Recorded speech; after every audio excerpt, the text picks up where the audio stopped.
Assalamualaikum warahmatullahi wabarakatuh. Perkenalkan, nama saya Rafiq Putra Purnomo, biasa dipanggil Rafiq dengan NIM 23060198 dengan kelas Teknik Industri B-Pagi. Di sini saya akan membuat video penjelasan yaitu terkait tugas besar perencanaan dan pengembangan produk tentang tas hajatan daur ulang dari karung gula atau tepung menggunakan Quality Fungsi Deployment atau dengan QFD.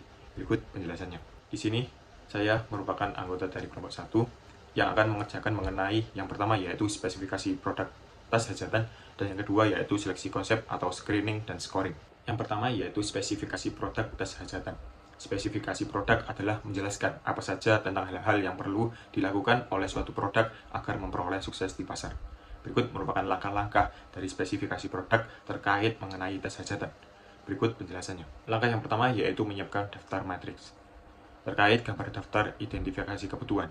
Kepentingan di sini saya mengambil terkait 5 angka, yaitu yang pertama 5 itu sangat penting, 4 itu penting, 3 itu cukup penting, yang kedua itu kurang penting, dan yang satu adalah tidak penting. Masuk yang terkait gambar daftar matriks dalam tas hajatan. Di sini saya menekankan yaitu terkait dari satuan. Untuk yang pertama yaitu liter, yang kedua itu nilon, dan yang ketiga itu handle kayu, dan yang keempat itu resleting, dan yang kelima itu dimensi, dan yang keenam yaitu model dan warna. Masuk ke gambar matriks kebutuhan dari tas hajatan. Pada tahap ini, tampil menggunakan terkait dalam persyaratan teknik juga dalam persyaratan pelanggan. Di sini keduanya saling keterkaitan lebih untuk mengetahui bahwa matrik-matrik yang ada di tas hajatan. Di sini untuk dari persyaratan teknik dan persyaratan pelanggan itu harus keterkaitan terkait kebutuhan yang ada dari pelanggan atau konsumen. Untuk mengetahui data ini, langkah awal yaitu dengan kuesioner atau wawancara terlebih dahulu untuk mengetahuinya kebutuhan dari pelanggan atau konsumen. Didapatkan bahwa kebutuhan dari tas hajatan sendiri yaitu yang pertama yaitu kapasitas yang besar, jahitan yang kuat, handling yang nyaman, 4 penutup yang nyaman, desain yang ergonomis, dan yang kelima yaitu desain tas kekinian dan menarik. Masuk terkait metrik dan respon teknik yang ada dari pelanggan atau konsumen. Didapatkan metriknya yaitu yang pertama volume tas yang ada pada kapasitas tas yang dibuat, yang kedua yaitu jenis benang yang digunakan, yang ketiga yaitu material atau bahan yang dipakai, yang keempat yaitu jenis penutup dan kekuatan penutup, yang kelima yaitu dimensi ukuran tas dan berat kosong tas, dan keenam yaitu model dan warna yang dipilih. Masuk ke langkah 2 yaitu menyiapkan informasi tentang pesaing. Di sini saya mengambil yaitu terkait 3 pesaing dengan spesifikasi nilai yaitu yang 5 itu sangat baik atau sangat unggul, dan keempat yaitu baik, yang ketiga itu cukup atau standar, yang kedua yaitu kurang, dan yang satu itu sangat buruk. Masuk ke langkah 3 yaitu menetapkan nilai target ideal dan marginal yang dapat dicapai untuk tiap matriks.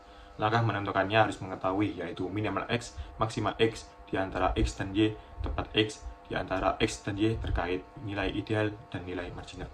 Terkait gambar yaitu merupakan gambar analisis pesaing berdasarkan matriks. Untuk yang bintang 1 merupakan dominasi paling kecil, untuk bintang 2 dominasi sedang, yang ketiga yaitu dominasi paling tinggi. Masuk ke spesifikasi target.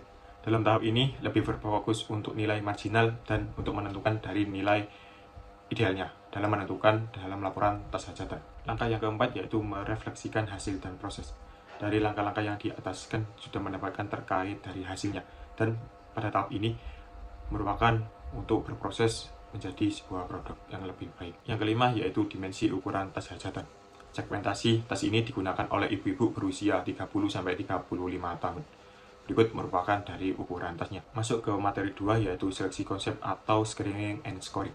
Seleksi konsep merupakan membandingkan kelebihan dan kekurangan setiap ide, kemudian memilih salah satu untuk dikembangkan lebih lanjut. Berikut penjelasannya. Konsep screening atau penyaringan konsep. Sebelum ke screening, harus menentukan mengenai produk yang dikembangkan. Yang pertama yaitu hajatan 1, hajatan 2, hajatan B, dan hajatan BK, dan hajatan ergonomi. Untuk langkah-langkah dari screening, yaitu menyiapkan matriks, menilai konsep, mengurutkan konsep, mengkombinasikan dan memperbaiki konsep, memilih salah satu atau lebih konsep, dan yang keenam yaitu merefleksikan hasil dan proses. Berikut merupakan gambaran dari screening yang ada di tas hajatan. Masuk ke tahap konsep scoring atau penilaian konsep dengan langkah-langkah yaitu menyiapkan matriks seksi, yang kedua menilai konsep, ketiga yaitu meranking konsep, keempat yaitu menggabungkan dan memperbaiki konsep, yang kelima yaitu memilih salah satu atau lebih konsep, dan yang keenam yaitu merefleksikan hasil dan proses.